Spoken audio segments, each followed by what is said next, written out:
أعوذ بالله من الشيطان الرجيم. بسم الله الرحمن الرحيم. الحمد لله رب العالمين. الرحمن الرحيم. مالك يوم الدين. إياك نعبد وإياك نستعين. اهدنا الصراط المستقيم. صراط الذين أنعمت عليهم غير المغضوب عليهم ولا الضالين.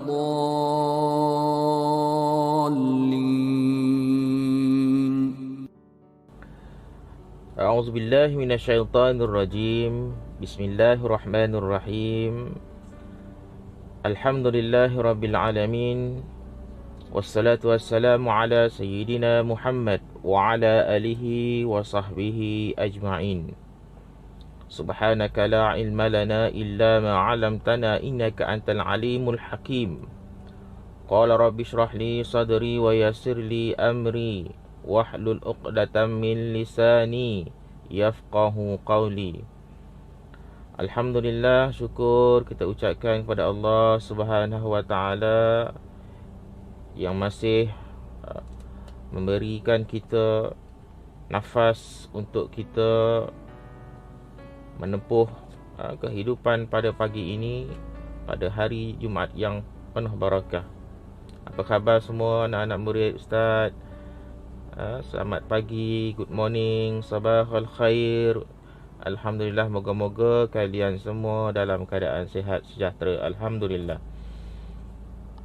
Alhamdulillah, pada pagi ini kita isi sedikit ruang yang ada ini dengan sedikit perkongsian ilmu daripada Ustaz berkenaan dengan hari Jumaat. Mudah-mudahan Allah memudahkan segala urusan kita di dunia maupun di akhirat, insya-Allah. Jadi sama-samalah kita menyimak diri kita, muhasabah diri kita pada hari yang penuh barakah ini. Mudah-mudahan Allah mengampunkan dosa kita, Allah mempermudahkan semua urusan kita, insya-Allah. Jadi kita bermulanya pada hari Khamis, terbenamnya matahari, maka bermulalah iaitu hari Jumaat, yang mana hari Jumaat ini disebutkan sebagai penghulu segala hari. Dalam satu hadis disebutkan bahawa maksudnya sebaik-baik hari yang terbit matahari padanya ialah hari Jumaat. Pada hari tersebut diciptakan Nabi Adam alaihi salam. Dia dimasukkan ke dalam syurga dan dia dikeluarkan daripadanya. Dan pada hari tersebut terdapat satu waktu di mana jika seorang Muslim berdiri dan berdoa kepada Allah Subhanahu wa taala akan sesuatu hajatnya, nescaya Allah akan memberi apa yang dihajatkannya, insya-Allah. Hadis riwayat Bukhari nombor 935. Jadi banyak sebenarnya fadilat pada hari Jumaat ini, penghulu segala hari ini. Jadi Nabi SAW mengajarkan kita supaya mengamalkan sunnah-sunnah pada waktu ataupun hari Jumaat ini. Jadi pada malam Jumaat itu, pada hari Khamis malam Jumaat itu, kita seperti biasa kita tidak boleh ke masjid surau. Kita berada di rumah masing-masing. Kita menunaikan solat fardu maghrib secara berjamaah. Kemudian kita duduk, kita buat halaqah, kita tadabbur ayat Quran, ataupun kita membaca, kebiasaannya ialah membaca surah Yasin. Okey, surah Yasin boleh kita baca, ataupun kita boleh upgrade sikit, kita boleh upgrade, kita bacalah surah Al-Kahfi, yang mana Kahfi ni memang Nabi buat pada malam ataupun pada hari Jumaat. Kita perbanyakkan ataupun kita mengamalkan surah Al-Kahfi. Jadi surah Al-Kahfi, yang mana siapa yang membaca surah Al-Kahfi ini, Allah memberi cahaya kepada sesiapa yang membacanya bermula pada hari Jumaat. pada hari Jumaat hari ini sehingga hari Jumaat yang akan datang. Kemudian kita solat Isyak secara berjemaah, kemudian kita buat urusan kita kemudian kita tidur. Boleh kita amalkan, dan juga kita tambah dengan solat sunat-sunat yang lain, iaitu solat sunat witir. Sama ada kita nak buat solat sunat witir sebelum tidur ataupun ketika kita nak bangun tahajud, boleh, ya. Kemudian kita pada hari Jumaat kita bangun pagi awal, kita solat subuh secara berjemaah. Solat subuh secara berjemaah dengan ibu ayah kita, ataupun kamu boleh jadi imam juga kepada ibu dan ayah kamu. Mudah-mudahan ini sebagai latihan supaya kamu, insya-Allah kamu satu masa nanti kamu tidak kekok ataupun dah terbiasa untuk menjadi imam, insya-Allah. Kemudian kita pada awal pagi kita banyakkanlah berselawat ke atas Nabi SAW. Kita membersihkan diri kita, memakai pakaian cantik, pakaian yang bersih. Walaupun kita tidak boleh ke masjid, kita amalkan atau hidupkan sunnah pada hari Jumaat, insya-Allah. Mudah-mudahan kita berdoa kepada Allah SWT agar berakhirnya wabak COVID-19 ini dan kita boleh kembali untuk mengimarahkan masjid dan surau, insya-Allah. Kemudian kita banyak sunnah-sunnah lain seperti kita beristighfar. Contoh Sayyidul Istighfar, Allahumma anta rabbi la ilaha illa anta khalaqtani wa ana abduka wa ana ala ahdika wa wa'dika mastata'tu a'udzu bika min syarri ma sana'tu abu'u laka bi ni'matika alayya wa abu'u laka bi zambi faghfir li fa innahu la yaghfiruz dzunuba illa anta. Barang siapa yang baca Sayyidul Istighfar pada pagi dan pada waktu petang, insya-Allah diampunkan dosanya oleh Allah SWT. Jadi Sayyidul Istighfar ini kita boleh biasakan untuk membaca dan menghafalnya jadi amalan kita. Mudah-mudahan kebiasaan ini akan menjadi satu asbab kita untuk mendapat pahala dan syurga Allah SWT. Jadi itu antara sunat-sunat hari Jumaat. Mudah-mudahan kita biasakan melakukan sunat-sunat hari Jumaat. Dan perkara yang susah ialah untuk kita istiqamah, untuk terus menerus untuk mengamalkan sunnah. Jadi kita niatkan untuk meneruskan sunnah Nabi, menghidupkan sunnah Nabi, mendapat pahala. Dan kita nak mendapat syafaat Nabi SAW, tapi kita juga perlu untuk menghidupkan sunnah Nabi SAW, ya. Jadi itu yang kita kena buatlah, insya-Allah. Jadi pada hari Jumaat yang penuh barakah ini, kita digalakkan juga untuk berdoa. Sebagaimana disebutkan tadi, kita berdiri dan berdoa kepada Allah SWT pada satu waktu yang mana Allah tidak akan tolak hajat kita. Jadi ada beberapa doa yang ustaz nak anak-anak murid ustaz buat. Yang pertama, apa yang kita nak doa, kita minta pada Allah SWT. Apa yang kita nak minta pada Allah SWT, ya? Agak-agak apa? Yang pertama, kita nak berdoa kepada Allah SWT supaya kita diselamatkan daripada api neraka. Itu yang pertama sekali kita nak minta kepada Allah SWT. Kalau kita tak boleh nak dalam bahasa Arab, kita boleh juga minta dalam bahasa Melayu. Kita cakap, kita minta apa saja kepada Allah SWT dalam bahasa Melayu. Allah Maha mengetahui. Kalau bahasa Inggeris pun boleh, ya, apa-apa bahasa pun. Yang paling mudahlah, Rabbana atina fid dunya hasanah wa fil akhirati hasanah wa qina azabannar wa qina azabannar wa qina azabannar. Selamatkan kami daripada azab api neraka. Kemudian yang kedua, kita minta Allah tetapkan iman dan iman kita kepada Allah SWT. Tingkatkan takwa kita kepada Allah SWT. Allahumma a'inna ala zikrika wa syukrika wa husna ibadatik. Tetapkan iman. Ya muqallibal qulub, sabbit qulubana ala dinika wa ala ta'atik. Ataupun ya muqallibal qulub, sabbit qalbi ala dinik ala ta'atik wa husni ibadatik. Ya. Allah yang memegang hati kita. Allah boleh membolak-balikkan hati kita. Kita minta Allah tetapkan iman kita kepada Allah Subhanahu taala. Kemudian yang ketiga, kita minta kita jadi orang yang saleh. Bagaimana? Kita doa kepada Allah SWT, ya Allah, jadikan aku orang yang saleh, jadikan kurniakan kepada aku di kalangan sahabat-sahabat yang saleh. Bila kita ada sahabat-sahabat yang saleh, insya-Allah automatik kita juga akan menjadi orang-orang yang saleh. Dia banyak mempengaruhi rakan-rakan kita, banyak mempengaruhi sikap dan kepribadian kita. Jadi kita minta kita jadi orang yang saleh. Rabbi ja'alni muqimas salah wa min zurriyati. Kita jadi orang, jadikan aku di kalangan orang yang mendirikan solat, dan juga zuriatku untuk mendirikan solat. Kita jadi orang yang saleh. Kemudian yang keempat, kita minta dijauhkan daripada bencana, bala, musibah dan segala macam bencana yang Allah timpa kepada kita. Mohon kematian dalam husnul khatimah. Itu yang penting, ya. Pengakhiran kita itu adalah yang penting sekali. Kita minta kepada Allah Subhanahu taala jauhkan daripada segala bencana, bala, musibah.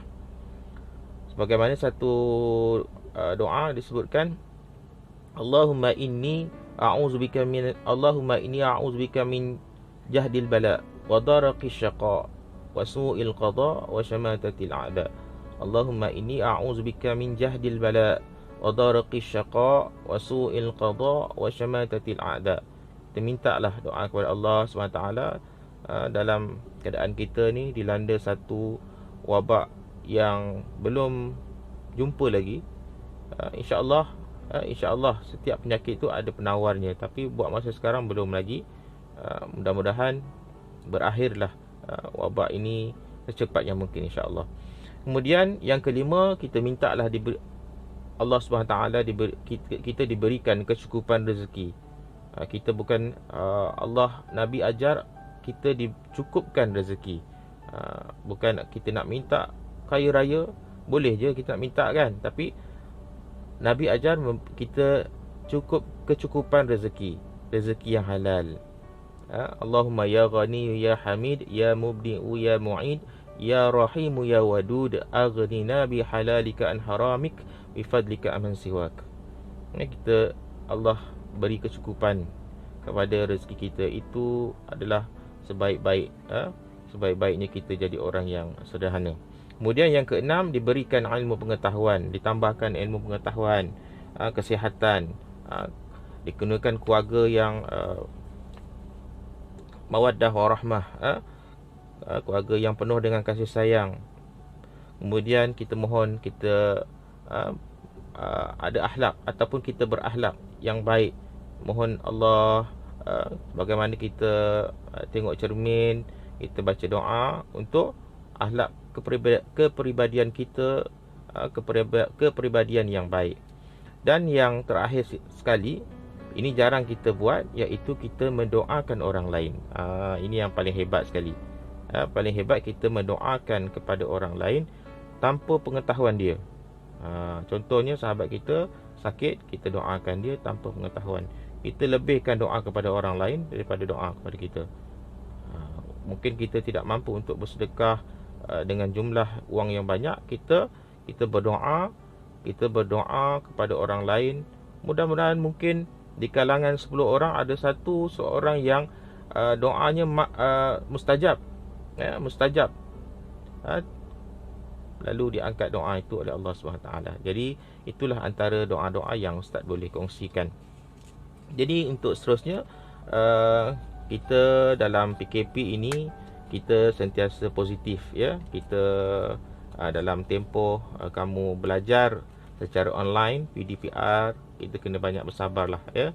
Banyak bersabar dan kita sentiasa positif. Sentiasa positif. Macam mana kita nak wujudkan positif dalam diri kita? Memang dalam Al-Quran ni ada sebutkan tentang sifat manusia. kelemahan manusia. Banyak kelemahan manusia, ada 15 disebutkan dalam Quran. Antaranya manusia ni adalah orang yang lemah ataupun golongan yang lemah. Allah ciptakan memang manusia ni lemah. Kemudian mudah terpedaya, lalai, penakut, bersedih hati, tergesa-gesa, suka membantah. Itu antara sifat-sifat yang kelemahan manusia. Berlebih-lebihan, berlupa, memang banyak lupa.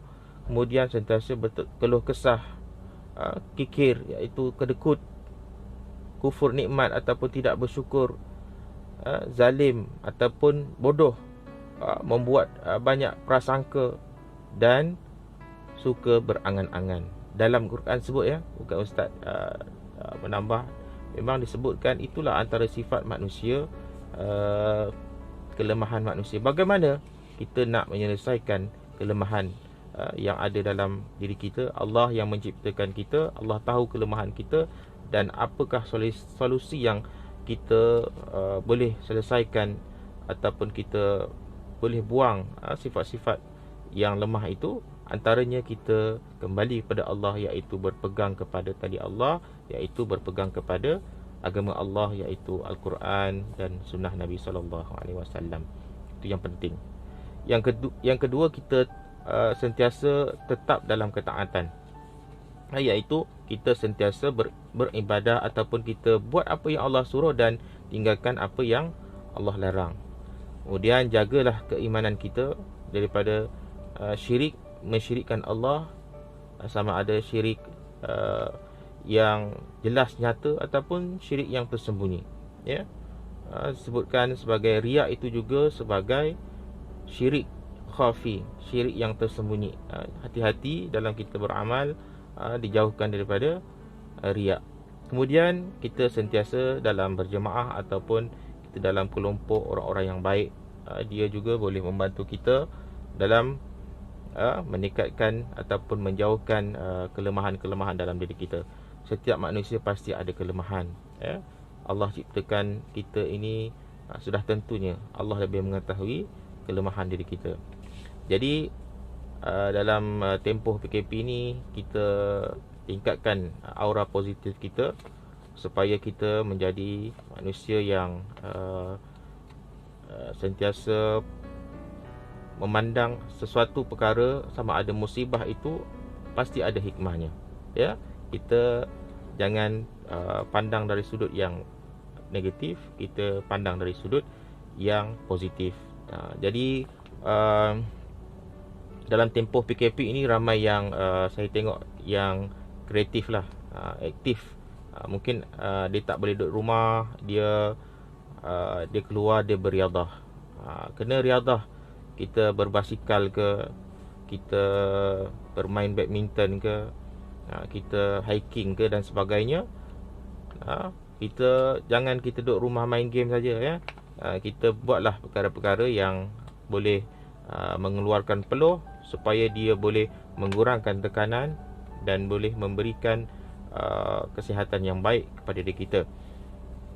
Dan saya doakan supaya semua anak murid kita, semua kita akan berjumpa kembali pada sesi persekolahan yang akan datang pada tahun depan, insya-Allah. Kita berdoalah, banyak berdoa kepada Allah Subhanahu Wa Taala. Jadi mungkin sekadar itulah perkongsian daripada Ustaz. Mudah-mudahan saya doakan semua sihat. Jadi doa juga kepada saya, kita sama-sama berdoa agar Allah Subhanahu Wa Taala mengangkat wabak COVID-19 ini, dan kita sesuatu perkara, sesuatu musibah itu ada hikmahnya. Allah tidak datangkan sesuatu itu tanpa benda yang sia-sia. Allah pasti ada hikmahnya. Allah nak mengajar kita dan kita pandang dari sudut yang positif. Mudah-mudahan kita menjadi orang yang bersyukur. Wallahu alam. Sekadar itu perkongsian daripada saya. Yang lemah itu datang daripada diri saya sendiri. Segala kesempurnaan datang daripada Allah SWT. Aku liqauli hadza wa astaghfirullahalazim. Assalamualaikum warahmatullahi wabarakatuh.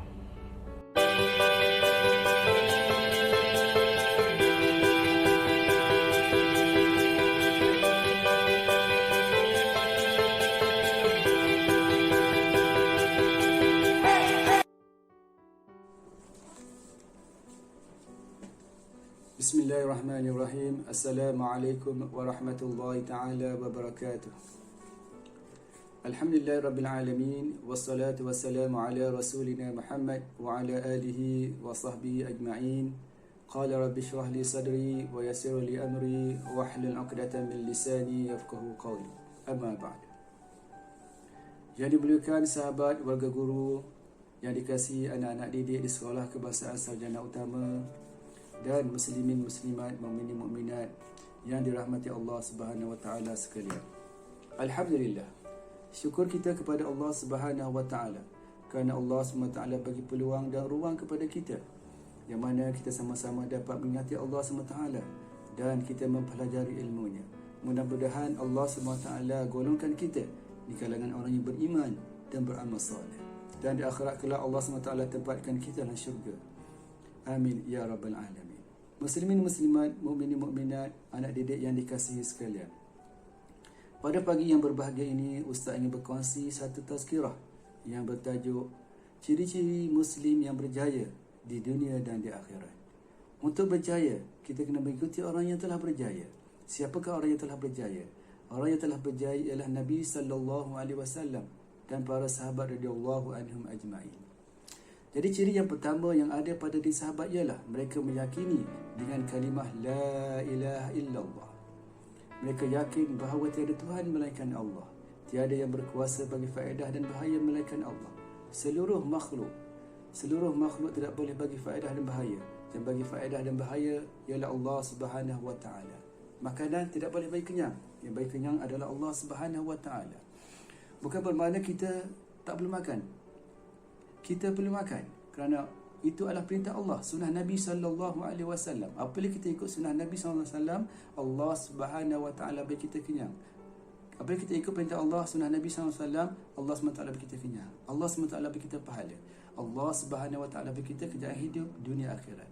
Jadi untuk dapat yakin dengan kalimah la ilaha illallah ni, kita kena banyakkan percakapan kalimah la ilaha illallah. Sebagaimana dalam hadis Nabi sallallahu alaihi wasallam yang diriwayatkan daripada Abu Hurairah radhiyallahu anhu. An Abi Hurairah radhiyallahu anhu qala Rasulullah sallallahu alaihi wasallam, jaddidu imanakum. Qila ya Rasulullah wa kaifa nujaddidu imanana? Qala akthiru min qawli la ilaha illallah. Hadis yang diriwayatkan daripada Abu Hurairah. Abu Hurairah radhiyallahu anhu berkata, Nabi sallallahu alaihi wasallam kepada sahabat, jaddidu imanakum, perbaharuilah iman kamu. Qila, Nabi ditanya. Sahabat Nabi sallallahu alaihi wasallam bertanya kepada Nabi, ya Rasulullah, wa kaifa nujaddidu imanna? Wahai Rasulullah, dan bagaimanakah kami nak memperbaharui iman kami? Qila, Nabi sallallahu alaihi wasallam bersabda, aktsiru min qawli la ilaha illallah. Kamu perbanyakkanlah percakapan kalimah la ilaha illallah. Dengan banyakkan percakapan kalimah la ilaha illallah, nafi dan isbat. Nafikan makhluk, isbatkan Allah SWT hati kita. Allah SWT bina iman kita. Allah SWT perbaharui iman kita. Apabila iman kita betul, kita akan mudah taat perintah Allah Subhanahu wa taala. Sebab itulah Allah SWT gandingkan la ilaha illallah Muhammadur Rasulullah. La ilaha illallah kalimah iman, Muhammadur Rasulullah ialah kalimah amal soleh. Itu mengikut cara Nabi sallallahu alaihi wasallam. Dan sahabat dia meyakini dengan Muhammadur Rasulullah. Apa itu Muhammadur Rasulullah? Muhammadur Rasulullah ialah cara hidup Nabi sallallahu alaihi wasallam. Allah bagi kejayaan hidup dunia dan di akhirat. Jadi kita kena amalkan sunnah Nabi sallallahu alaihi wasallam. Kita kena solat mengikut cara Nabi sallallahu alaihi wasallam. Kita berakhlak cara Nabi sallallahu alaihi wasallam. Kita berpuasa cara Nabi sallallahu alaihi wasallam. Kita mengeluarkan zakat cara Nabi sallallahu alaihi wasallam. Kita pergi haji mengikut cara Nabi sallallahu alaihi wasallam. Bersedekah cara Nabi sallallahu alaihi wasallam.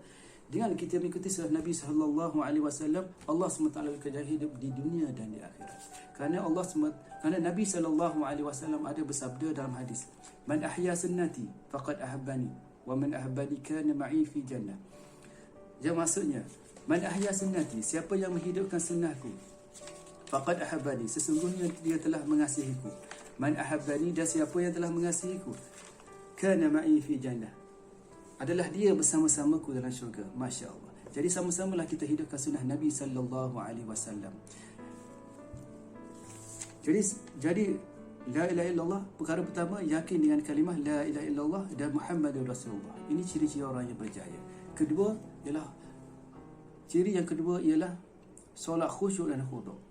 Sebagaimana firman Allah Subhanahu wa taala, qad aflahal mu'minun alladzina hum fi salatin khashi'un. Telah berjaya orang yang beriman. Orang yang beriman, tanda orang beriman ialah khusyuk. Solat dia khusyuk kepada Allah Subhanahu wa taala. Apa itu khusyuk? Hatinya hadir kepada Allah. Hati dia ingat Allah Subhanahu wa taala. Dan jasad dia, segala perkataan, perbuatan dia mengikut perintah Allah Subhanahu wa taala, ikut sunnah Nabi sallallahu alaihi wasallam. Jadi kita untuk dapatkan solat yang khusyuk dan khudu' ni, kita kena mengikuti beberapa langkah. Pertamanya kena iman yang betul. Kita yakin bahawa solat itu merupakan perintah Allah Subhanahu wa taala. Kedua, kita Islam, iaitu mengikut cara Nabi sallallahu alaihi wasallam. Ikut perintah Allah, cara Nabi sallallahu alaihi wasallam. Ketiga, ihsan. Kita merasa bahawa Allah Subhanahu wa taala melihat kita. Seterusnya, ihtisab. Ihtisab, kita meyakini janji-janji Allah. Apa yang kita buat ada janji-janji Allah. Dengan takbir ada janji Allah. Kita baca Bismillahirrahmanirrahim, Alhamdulillahirabbil alamin, ada janji-janji Allah Subhanahu wa taala. Kita kena pelajari dan kita meyakini dengan janji-janji Allah. Seterusnya, ikhlas. Kita solat, kita niat semata-mata kerana Allah Subhanahu wa taala. Dan ini kita dapat solat khusyuk dan khudu' insya-Allah.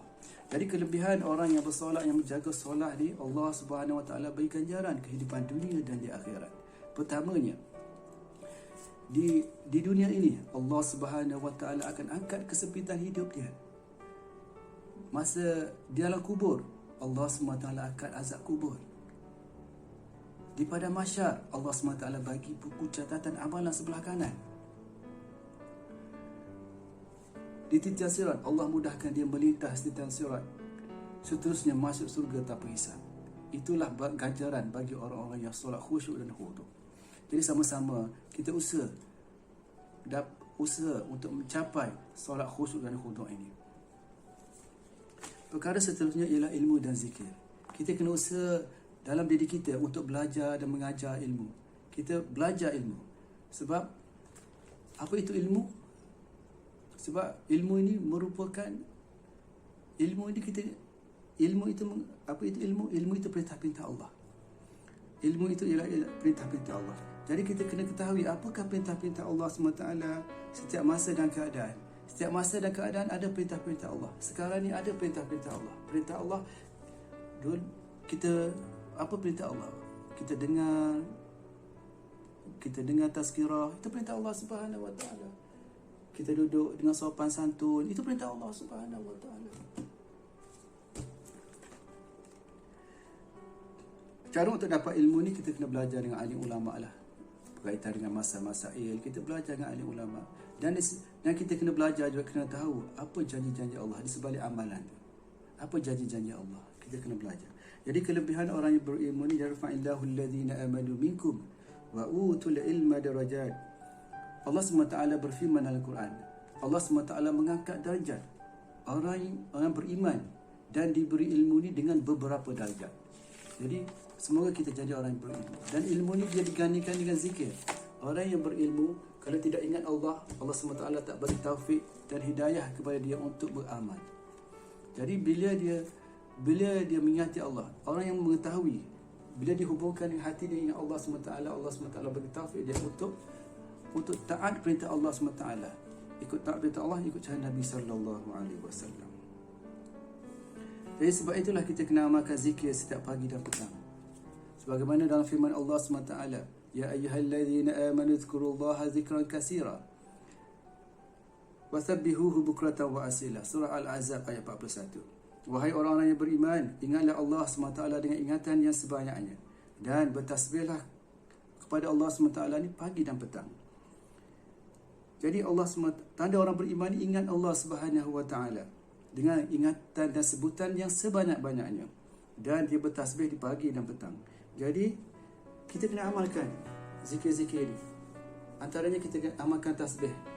Subhanallah walhamdulillah wa la ilaha illallah Allahu akbar. Kita ingat Allah Subhanahu wa taala. Lepas tu kita selawat. Kita berselawat kepada Nabi sallallahu alaihi wasallam. Sebab apa? Sebab Nabi sallallahu alaihi wasallam banyak berkorban untuk kita sehingga kita dapat agama pada hari ini. Kita dapat iman dan Islam pada hari ini. Dan kita istighfar sebab kita banyakkan istighfar, astaghfirullahalazim alladzi la ilaha illa huwal hayyul qayyum wa atubu ilaih. Sebab kita banyak perintah-perintah Allah, sunnah Nabi sallallahu alaihi wasallam kita langgar. Jadi kita banyak mengingati Allah Subhanahu wa taala. Dan seterusnya kita perbanyakkan bacaan Al-Quran. Dengan kita banyakkan bacaan Al-Quran ni, kita ingat Allah Subhanahu wa taala. Dan kita amalkan doa-doa Muslim. Doa masuk tandas, keluar tandas, masuk rumah, keluar rumah, naik kenderaan, turun kenderaan, ada doa-doa dia. Jadi kita kena amalkan. Tanda kita ingat Allah, kita amalkan doa-doa ni. Dan seterusnya, ciri seterusnya, kena memuliakan saudara. Kita orang Islam memuliakan saudara. Sebab tanda orang beriman ni, dia kasih kepada saudaranya sebagaimana dia kasih kepada dirinya sendiri. Jadi kita jadilah orang yang beriman, yang taat perintah Allah SWT, mengasihi saudara kita. Cara untuk dapat ni, kita kena muliakan alim ulama, kasih kepada kanak-kanak, hormat kepada orang tua. Yang muda hormat kepada yang tua. Yang tua kasih kepada yang muda. Mudah-mudahan Allah SWT bagi kita. Allah SWT mengasihi kita. Man la yarham la yurham. Siapa yang tidak mengasihi tidak akan dikasihi. Siapa yang mengasihi akan dikasihi oleh Allah Subhanahu wa taala. Seterusnya, kita buat sesuatu itu niat ikhlas semata-mata kerana Allah Subhanahu wa taala. Ikhlas niat. Apa itu ikhlas niat? Buat perintah Allah Subhanahu wa taala dan tinggal larangan Allah Subhanahu wa taala semata-mata kerana Allah Subhanahu wa taala. Sebab kerana buat perintah Allah kerana nak tunjuk kepada manusia merupakan syirik kepada Allah. Jadi kita perbetulkan niat kita. Sebagaimana dalam hadis Nabi sallallahu alaihi wasallam, man shalla yura'i faqad asyrak, wa man sama yura'i faqad asyrak, wa man tasaddaqa yura'i faqad asrak. Siapa yang bersolat dengan niat untuk menunjuk-nunjuk kepada orang, maka dia telah mensyirikkan Allah. Dan siapa yang berpuasa dengan niat untuk menunjuk-nunjuk kepada orang, adalah dia mensyirikkan Allah. Na'udzubillah. Dengan siapa yang bersedekah dengan niat untuk menunjuk-nunjuk kepada manusia, maka dia adalah mensyirikkan Allah. Na'udzubillah misalnya. Semoga Allah pelihara kita. Jadi perbetulkanlah niat kita. Dalam setiap amalan kita, gerak geri kita, kita perbetulkan niat kita. Mudah-mudahan Allah Subhanahu wa taala bagi kita jadikan kita orang yang ikhlas. Seterusnya, kita kena Allah Subhanahu wa taala telah jadikan kita ni sebagai orang Islam. Alhamdulillah, syukur. Jadi sebagai orang Islam, Allah SWT telah golongkan kita ni 3 golongan. Golongan pertama dalam Quran sebut zalimun li nafsi. Orang Islam zalimun li nafsi. Golongan kedua muqtasid. Golongan ketiga fastabiqu bil khairat. Golongan pertama tadi, golongan pertama ialah zalim nafsi. Siapa orang zalim nafsi ni? Orang yang menzalimi diri sendiri, orang yang taleh, orang yang mensyirikkan Allah, orang yang jahil, orang yang tidak solat, orang yang tak mengeluarkan zakat, orang yang tidak ada harta tapi tidak pergi haji, orang yang berakhlak dengan akhlak yang buruk. Itu orang yang taleh, orang yang menzalimi diri dia sendiri. Dan golongan kedua ni muqtasid, orang yang beramal soleh tapi dia amal soleh untuk diri sendiri je. Dan golongan ketiga fastabiqu bil khairat. Fastabiqu bil khairat ni dia beramal soleh dan dia ada fikir risau tentang orang lain. Dia fikir risau tentang orang-orang yang taleh, yang tidak mengikut perintah Allah Subhanahu wa taala. Jadi golongan-golongan ni Allah SWT muliakan dia. Orang yang fastabiqul khairat ni, orang yang muslih ni, Allah SWT masukkan dia ni dalam syurga tanpa hisap. Orang yang soleh belum tentu masuk syurga tanpa hisap, sebab mungkin dia akan dihisap. Jadi sama-sama kita jadi orang yang muslih. Kalau nampak kemungkaran, cegahlah. Kalau mampu, cegahlah dengan tangan. Kalau tak mampu, cegahlah dengan lidah. Kalau tak mampu juga, cegahlah dengan hati. Maka dengan hati itulah dengan selemah-lemah iman. Jadi apa yang baik datang daripada Allah SWT, apa yang kurang datang daripada kelemahan Ustaz. Sekian wabillahi taufiq wal hidayah. Wassalamualaikum warahmatullahi taala wabarakatuh.